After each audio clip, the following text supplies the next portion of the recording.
Hi,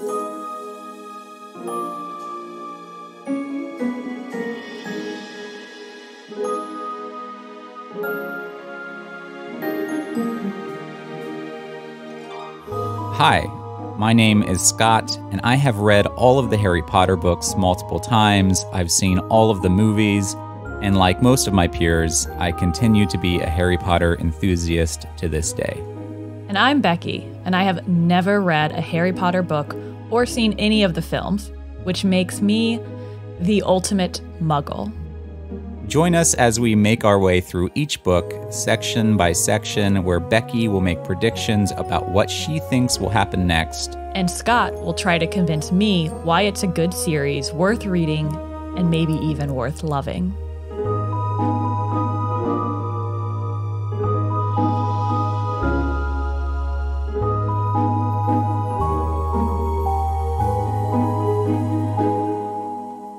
Hi everyone, welcome to A Muggle's Guide to Hogwarts, where we're going to be exploring the Harry Potter series with a true Muggle, someone who has never read the books or seen the movies and really has no intention to do so. And that's Becki. I've been bamboozled. Becki's going to make a detailed prediction of what's going to happen chapter by chapter, and then she's going to read that section of the book. And afterwards, we're going to have a discussion and see how right or how wrong her predictions were, as well as just have a deep discussion about the book itself and its impact. And hopefully by the end of the series, Becki's going to come around and I will have converted a Harry Potter apathist into a Harry Potter lover. Is apathist a word? I wasn't sure. I mean, it's accurate. It's definitely accurate. I'm just not sure about if it is an actual word. It doesn't matter. We're making up words here. Do they make up words in Harry Potter like in Dr. Seuss? There's a lot of like spells and things that I think are made up, or they have foundations in some words, but add flair to them, you know? I don't most of the words in the story are not made up. Most of them are real words that exist. That's good. Yes. Each podcast episode will cover a few chapters from each book, starting with the Sorcerer's Stone or the Philosopher's Stone. And we're going to discuss the books. Wait, there's an alternate title to the first book? Yeah, what do you think the title to the first book is? I have no idea, but you just said it was the Sorcerer's Stone or the Philosopher's Stone. Yeah, there's two titles. Those seem like very different things to me. I think they do to a lot of people, but so the book was originally published as Harry Potter and the Philosopher's Stone in the UK. Mm-hmm. And then I guess for American audiences, Philosopher's Stone didn't make any sense. Like no one knew what it was. And so they changed the title to Sorcerer's Stone for the American audience. Gotcha. So they just have a different interpretation of the word philosopher over there. Whereas we think it's like a high-minded, smart person. It's actually more magical? I suppose so. Or maybe just the stone itself is just maybe interpreted to be a little bit different in the UK, or what like she originally intended. But okay, the title changed. There's a few other changes in the book versions as well. Like some of the language changed over to be less Britishy, I guess, and more American-y. I've never read a version of the Philosopher's Stone, but I know there are some differences. But I don't, they're not significant. They don't change the meaning of the book. But you'll figure that out. So we're going to discuss the books, the movies, probably other lore that's attached to Harry Potter as it comes up, and that's really going to be the focus of this podcast. Yeah. Should we mention that we're dating? Well, we could mention we're dating. Okay. Does it matter? I don't know. Okay. I don't think so. Okay. We're dating. Yeah. But I don't think that plays any role in what we're about to do. Okay. Scott, what is your history with Harry Potter? What was your experience growing up? At what age were you introduced to it? What impact did it have on your childhood? And kind of like what lingering impact does it have on your adult life? Sure. Yeah. I was really young when I got introduced to Harry Potter. So I'm 31 years old.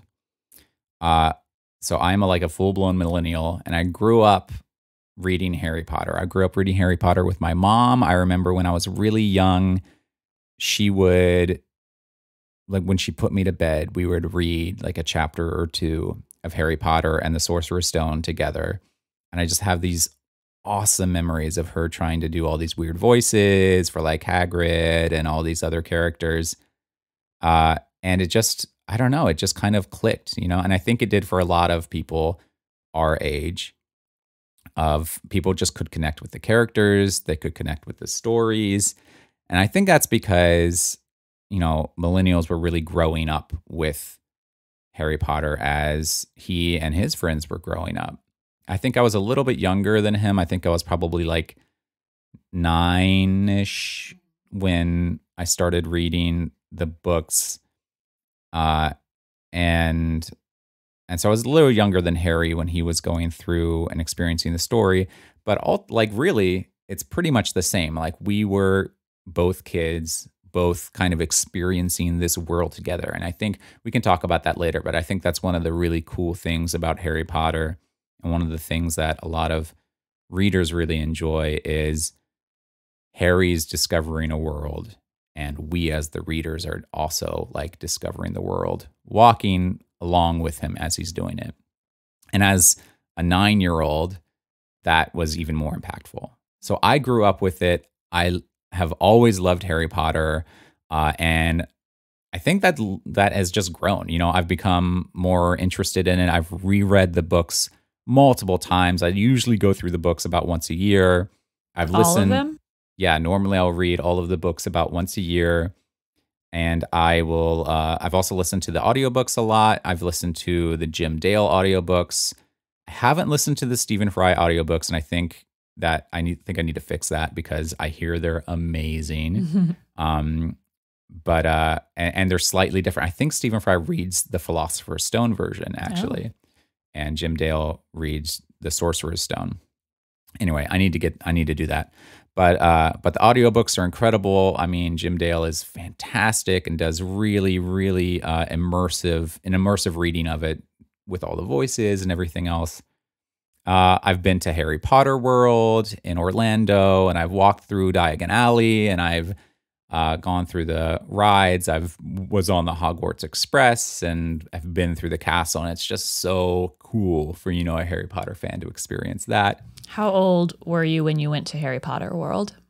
25, maybe. Yeah, 25. It was a few years ago. And it was just as magical then as it, I think, would be if I was 11. Yeah. Did you spend like all day just in Harry Potter World? Oh, yeah. I was down in Florida for a conference, and I took like the entire day off to go to Harry Potter World. And I didn't do anything else. I know there's a lot of other places down there, like as a part of, I guess, Universal Studios. I did not do anything else. I only did Harry Potter World and loved it. In fact, I loved it so much, like I bought one of the wands that interacts with the park. Oh, I've heard of this scam. Is it the one where like... Yeah, they're pretty expensive. They like they pick out a kid and they do this demonstration, and basically at the end, if the parents don't buy the kid the wand, they're an asshole. Are we allowed to say asshole on this podcast? Absolutely. Yeah, so they do that. They do the whole kind of buy a wand shtick where they go, I don't want to give too much away about the book because you're going to be making predictions of it, but they do the whole thing where they kind of take a kid through buying a wand or getting a wand. And I wasn't selected for that because I was... Because you were a grown man? Because I was a grown man. I was 25, so they didn't pick me. As they shouldn't have. I would have loved it though, but they didn't. I was there. I was in the room. I watched it happen. It was awesome. And then afterwards, I bought a wand, and they sell a couple different wands. They just sell like normal wands that don't actually do anything except with your imagination. But they also sell these wands that are like $50, or at least they were $50 when I went. Yeah, they're probably they might a be lot more now. and they interact with different areas of the park. So you can go to different sections and you can stand on a specific spot and then you wave your wand in a certain way and it makes something happen in the park. So it feels like you're doing magic. Okay. So I bought one of those and I still have it. Okay. I'm really excited to give it to my In niece. this house? You have it here? No. I don't think I've ever seen it. I think it must be in my parents' house. Okay. Yeah. Okay. But I'm going to give it to my niece when she turns 11 because her name is Ari.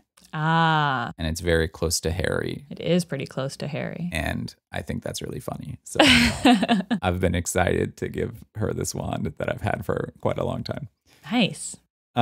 Anyway, so yeah, I don't know. Harry Potter has just kind of been around my entire life. It's been present in my life. I've shared it with my parents. I've shared it with my friends. And I love it. I would say I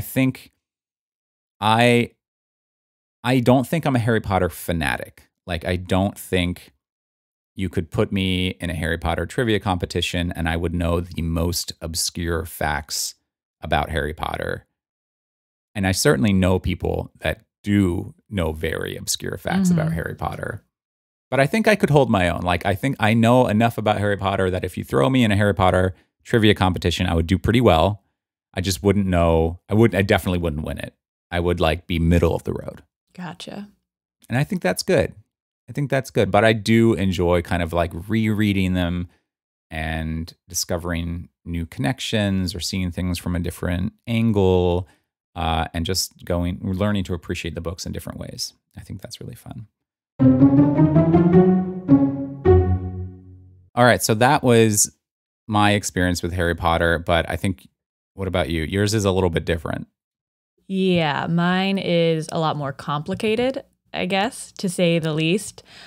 So I am a couple of years older than Scott, and I've never read Harry Potter, as we've established. I wanted to do a little bit of research earlier and find out how old I was when the Harry Potter books were coming out, to kind of just really remember what place I was at in my life. And so I found out that although the first book came out in 1997, Pottermania, as it was called, wasn't sweeping the nation until 1999. And at that time, in that year, I was exactly 11 years old.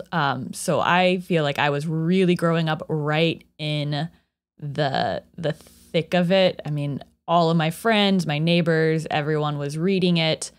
And I was not. And it wasn't that I wasn't a reader. I was actually a very avid reader. We were taking weekly trips to not one, but two libraries so that I could get enough books to read for the week. But I was never allowed to read the Harry Potter series. I grew up in a big family, 6 of us kids. And at this time, we were homeschooled. It was a very strict religious household, as the stereotype for big homeschool families goes. Yeah. And it was the kind where not only do you go to church on Sunday mornings, but you go to church Sunday evenings, Wednesday evenings, pretty much any time that the church doors were open, we as a family were expected to be there. That's a lot of church. It kind of was, but I guess it was all I knew. And because I was homeschooled, that was how I had friends. So you just accept kind of whatever conditions you grow up in. So to me, it was just normal. Yeah. Just part of your life. Yes. So right around this time, our pastor preached a sermon about the evils of Harry Potter. I distinctly remember this because I was 10 or 11, and instead of when the sermon happened, usually the kids would go out and they would go to their own separate children's church. But on this particular day, we were all forced to stay in the grown-up church and listen to this sermon so that we would understand the evils of this book series, so that we wouldn't, make a bad decision at our school or whatever and read it or engage with it in any way. Oh man. Yes. And so what specifically did he say? What did he warn you about? I don't remember a ton of the details, but I do remember I had like my little notebook and I was like taking notes and I was just like kind of absorbing this information. There were some like numerology kind of references, like, oh, like if you add these things up, it makes a 666, or if you add certain numbers up, it makes a 666. Yeah, something like that. And that is an argument that could be used for totally. And then maybe there was like some reference to like historical Satanists or something like that. What? I honestly, I don't think any of that is true. With Harry Potter, there are numbers that are important in Harry Potter, but 6s aren't one of them. Okay. And certainly there are, bad, evil people in Harry Potter that I guess could be like resemble a Satan-like figure. I don't know. I don't know either. And after that sermon, I think like later that day when we were home, my dad like reiterated to us that like there would be no Harry Potter in our household and that we were not allowed to read it. Hard stop.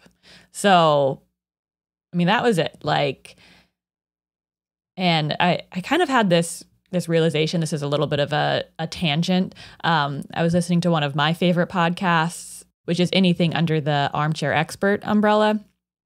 And they have one spinoff that's called Armchaired and Dangerous, where they delve into different conspiracy theories. And on this one particular episode, they were talking about the satanic panic movement of the late 1990s, early 2000s. And I remember listening to this episode just a few weeks ago, and I was shocked because I just thought that's what childhood was. I had no idea that was any kind of conspiracy or any kind of movement. Like, that was just my childhood experience growing up in this country. So that was quite a shock to me. It's like when you realize something and you can't unsee it. Yeah. Like, oh, that's not what's going on here. Yeah. I get it. Okay. Yeah. So that's kind of the world I grew up in, so to speak. And it's not like all magic was bad. I mean, we were encouraged to read the Chronicles of Narnia series, even the Lord of the Rings series. Why were you allowed to read those? I think because, at least in my parents' eyes, it was like Christian magic.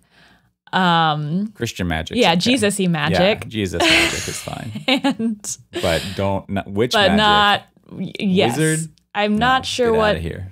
drew I mean, it could be the authors. It could just be how it's marketed. Who knows? But it's not like I was completely oblivious to it. Our neighbors, which is another big homeschool family. There were 5 kids, 2 of whom were right around my age. So we grew up together.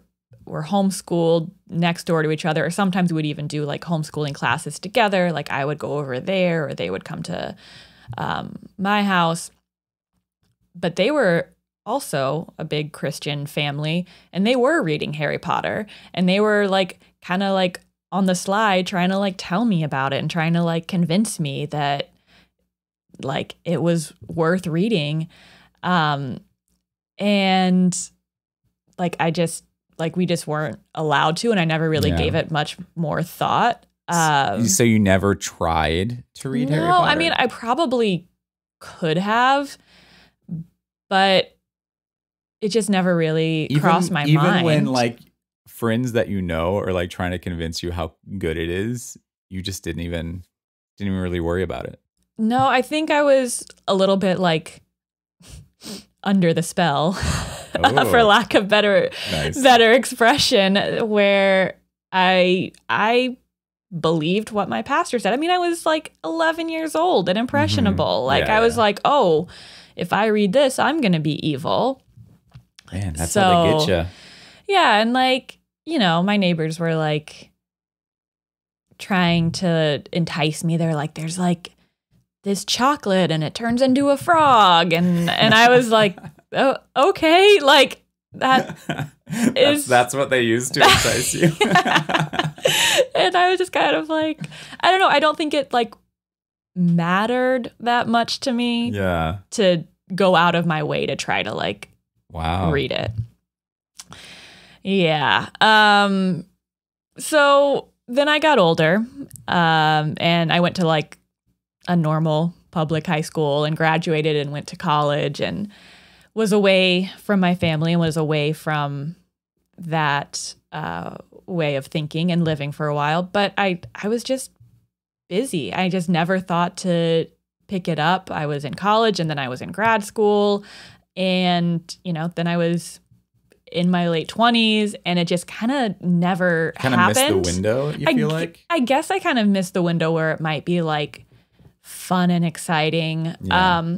So what did start to happen as I was getting older and friends would learn that I didn't know anything about Harry Potter is that they would kind of freak out. And it kind of became this like unique, special inside joke as Harry Potter references would come up and people would look at me and they'd be like, oh, well, Becki doesn't know anything about Harry Potter. And it was just really funny and they would laugh. And like, you do this too. Yeah. Right? Oh, I do that all the time. Because there's Harry Potter is literally everywhere. Like there's references to Harry Potter all over the place. And every time I see something related to Harry Potter, I will turn to you and go, oh, you wouldn't understand this. Yeah, exactly. But it's like all in like playful, good fun is how I've always felt about it, at least anyway. Yeah, like absolutely. one of my friends in college had like this huge Slytherin tattoo. And I just remember being like, oh, like you really like snakes, you know? Like so it was just like this kind of like that's amazing different experience. That's so crazy to me that you wouldn't recognize a Slytherin tattoo. Yeah, it was crazy to her as well. But the longer that this has gone on, the more it's become a little bit of a part of my identity. It's just like this little thing about me that's like unique and different, and it's something I kind of like, which is why I'm a little bit nervous to be giving this up for this podcast, but I'm also trying to be optimistic about what I could gain from it, not just what I'm giving up. This was my secret ploy to actually get you to read Harry Potter so you can know all the references. I believe it. And truth be told, like I have been to Harry Potter World. Like I went with some friends. We didn't go to Harry Potter World because that would have been a waste of a day for me. We went to go to Universal Studios, but we spent a little bit of time in Harry Potter World because my other friends wanted to see it and they were like freaking out. And they also thought it was hilarious to point out things to me and be like, what do you think that is? Like, what do you think that is? Like, it was like, I was like this fun little toy for them for the day to like see it through the eyes of someone who has no experience with it. And they were freaking out about this castle and taking pictures. And then they were freaking out about this little town we were in. And then like, I was just confused because I was like, why are we in a bank? Yeah. You know, like, I don't get it. I don't know what business this 11-year-old has going to a bank and how much funds he actually has to deposit. Like, I don't get it. That's why this is going to be so fun because now you're going to learn, you're going to figure it all out. And you're going to be like, that's where this bank like, comes in. Is he even old enough to have his own bank account? I don't know. You're going to have to read it and figure it out. Oh my gosh. Oh my gosh. That is one of the questions I have for you, actually. Oh, one more thing. Okay. I do want to state, in case it's not very clear, that I do not think Harry Potter is evil, and I do not Okay, believe. good. Yeah, state that for everyone. And I do not believe most of the things that I was raised to believe. Yeah. Okay. Thanks for establishing that. No problem. That's important. You're going into this with an open mind. You don't think Harry Potter is evil. Correct. And yeah, that's good. So I have a question, and I think it's important to establish is like Harry Potter has been around for a long time. It's really ubiquitous in our culture, so it's hard to avoid. So even though you haven't read the books and you haven't seen the movies, there is some knowledge that you probably have about Harry Potter. Yes, I have not been living under a rock. Right. For it's hard to avoid. however many years. Yeah. Yes, some things have seeped in for sure. And I'm sure they'll come up, but I can kind of, you want me to just go through a couple of things that I know, like broad stroke? Tell us like the main things that you know about Harry Potter. Okay. I believe I know what a Muggle is. Mm-hmm. What do you think it is? It is a non-magic person. Right. Okay, that's good because we called you a Muggle earlier in this podcast. Yes, I've been called a Muggle enough times, and it sounds really derogatory, and maybe it is, and maybe that's the point. I think it is supposed to be a little derogatory. But I've been called it enough times that I know what that is. Now, I don't know if in the world of Harry Potter, if you're like born Muggle or magic, or if it's just a certain kind of training that makes you magic, like when you go to Hogwarts, which is I guess essentially the boarding school to become magic. Yeah, I don't know if you can transfer from Muggle to non-Muggle. Okay. So that's that. That's good things not to know. Yes. I mean, you'll learn about that. Great. What else do you know? So I know that the series starts on Harry's 11th birthday, and so that the age 11 is really important to some people. Like, I remember you even telling me at one point that when it was coming up on your 11th birthday, you were really excited and wondering if you were going to get a letter from Hogwarts. Oh, yeah. Oh, yeah. Big time. I was waiting to get that letter in the mail. It never came because Harry Potter is a fictional story. But that's why I'm also really excited for my niece to turn 11. Right. Right. Yeah. Okay, so I know that there are kids and that they are training to become wizards. Mm-hmm. And I believe there are 4 different categories of wizards. 4 different explain what you mean by 4 different categories of wizards. I'm not sure what I mean by 4 different categories. It could be like breeds. Like innate breeds. It could be like choosing your major. Like, do you specialize in, I don't know. So when they're learning magic, you there's like 4 different things that they could choose from. Yeah, like teams. Teams. Okay. Maybe teams is better than categories. Or breeds. Breeds. Yeah. Okay. Okay. I think Slytherin was one of those. Right. Those teams because of my friend's tattoo. Gotcha. Okay. Because she was like, I'm a Slytherin. And I was like, I'm a walk-in. That was really bad. You can take that out if you want. That was great. That was not so great. Okay. I know they play a game or sport, rather, on broomsticks. Wow. Okay. Because I don't know. I think I've seen that on previews or something. I know that there's an evil guy. Yeah. And that he has a name, but you are not supposed to say his name. Oh, okay. You know a little bit about this. Yeah, I mean, it's in the zeitgeist, I feel like. Yeah, you know some broad strokes about the series. Yes. Oh, and I know that he has a scar on his forward? Oh, On his forward what? His forward brain. I know that he has a scar on his forehead that is in the shape of a lightning bolt. Cool. And that is what I know. That's all you know about Harry Potter. On this day about Harry Potter. That's all you know. This is great. You know almost nothing.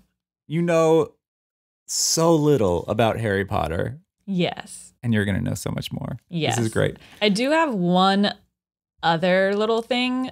One other little kind of tangential experience with Harry Potter that's maybe less related to what we're doing, but more kind of fun facty. Okay.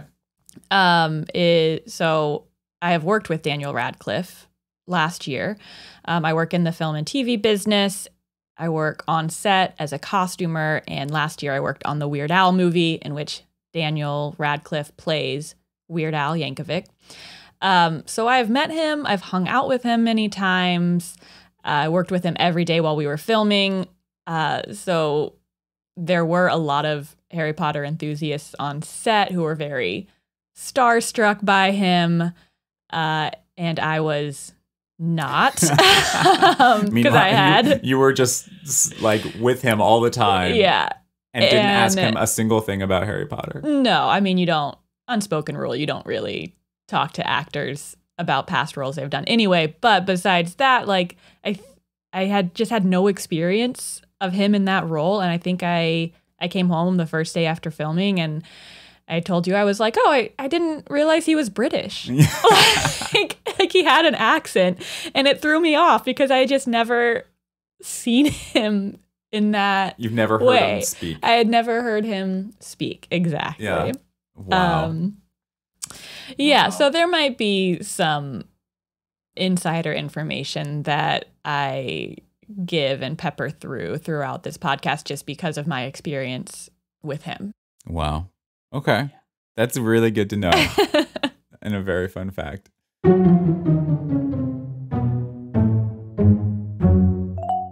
Okay, so let me explain the rules for what Becki's going to be doing. So Becki is going to be making some predictions about the story. So this episode, in the first episode of the podcast, Becki is going to be making predictions for what she thinks is going to happen in chapters 1, 2, and 3 of the Sorcerer's Stone. I've taken the Sorcerer's Stone, I've broken it down into several different sections, basically 3 chapters per section. She's going to be making predictions, and then in the next episode, we're going to discuss what actually happened. So between episodes, we're going to go and we're going to read those chapters of the book, and then we'll come back. In the next episode, we'll actually discuss what was right about her predictions, what was wrong about her predictions, and talk about what we were reading in general. So for this first prediction, there are a few rules. So here is how it's going to work. I am giving Becki the chapter names. I'm giving Becki the main characters in those chapters. So not chapter by chapter, but in that section of chapters, I'm giving her the main characters. And then I'm giving her the major locations in those chapters. So she will have the chapter names, the major characters, and the major locations.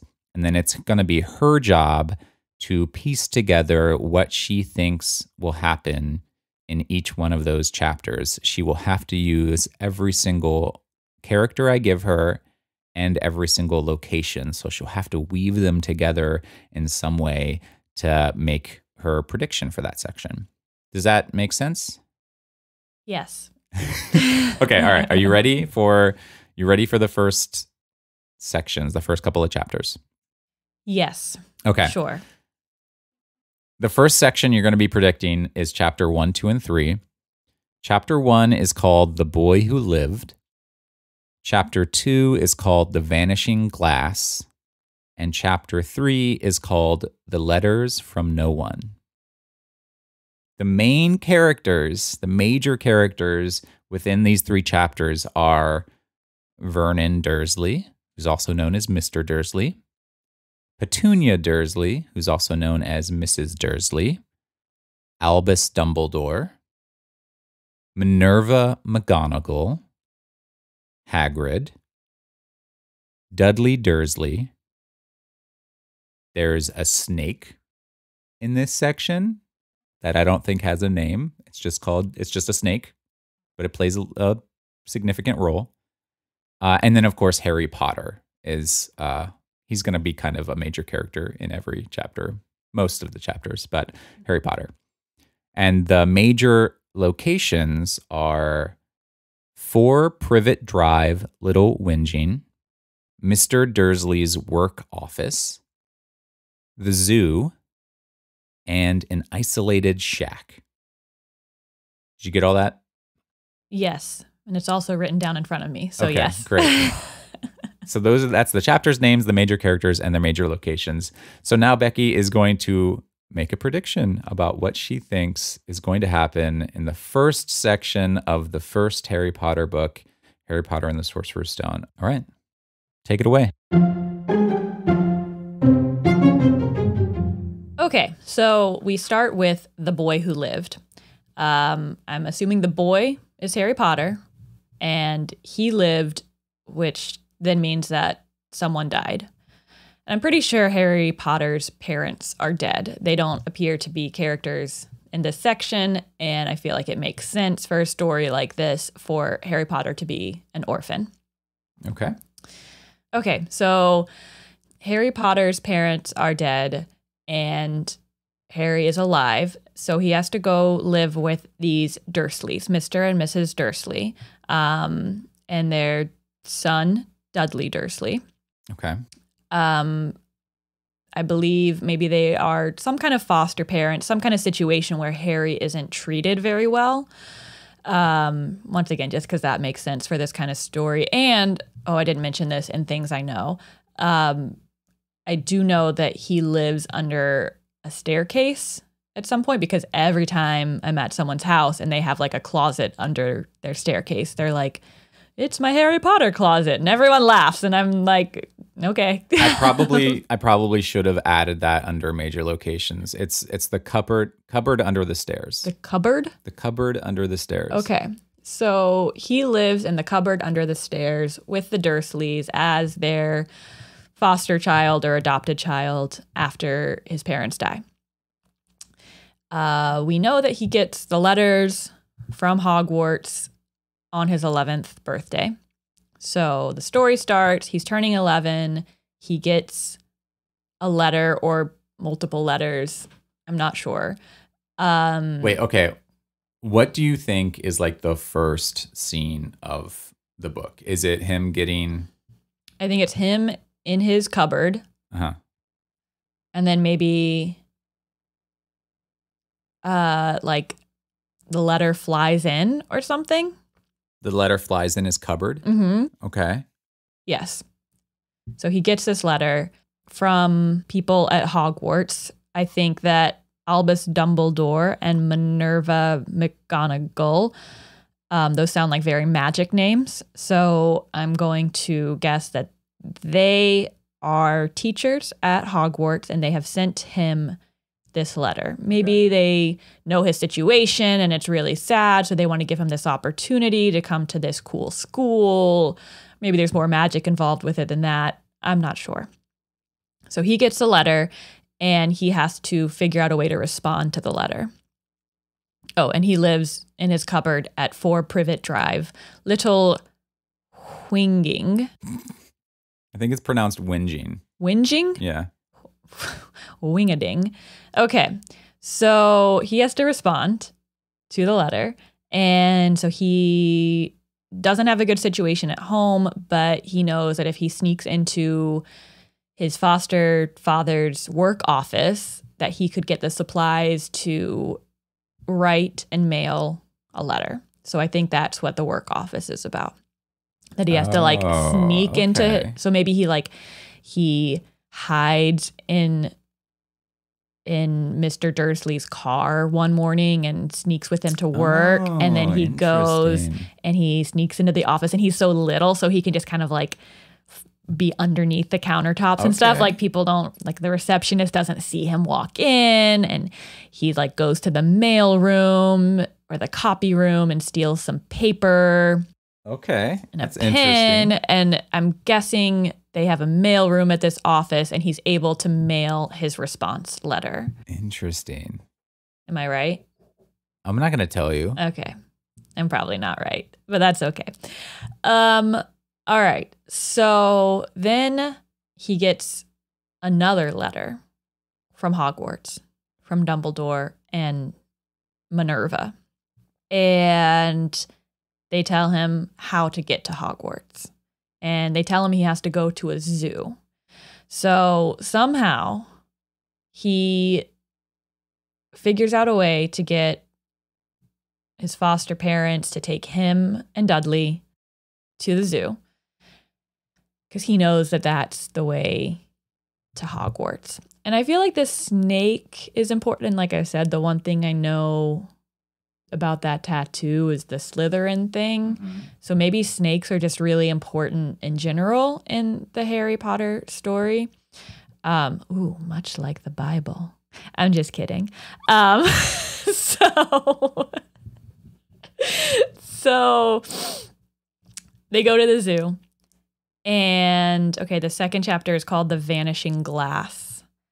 So I'm going to guess that the snake is behind like a glass enclosure, and Harry has to get through it somehow, and that the snake is going to take him to Hogwarts or aid him in his journey to Hogwarts. Okay. Yes. So the Vanishing Glass kind of reminds me of Lewis Carroll's Through the Looking Glass. So maybe there's kind of like a nod to that literature in there. So somehow he has to get through the glass, make it disappear, something, teleport to the other side. And then the snake helps him by taking him to the final location, which is an isolated shack, where he meets up with Hagrid. Am I saying that right? Hagrid, yeah. Hagrid, in the shack. And Hagrid also sounds like a magical, mystical person. So Hagrid is kind of his liaison that is then going to take him all the way to Hogwarts. And that is my prediction for the first 3 chapters of Harry Potter and the Sorcerer's Stone.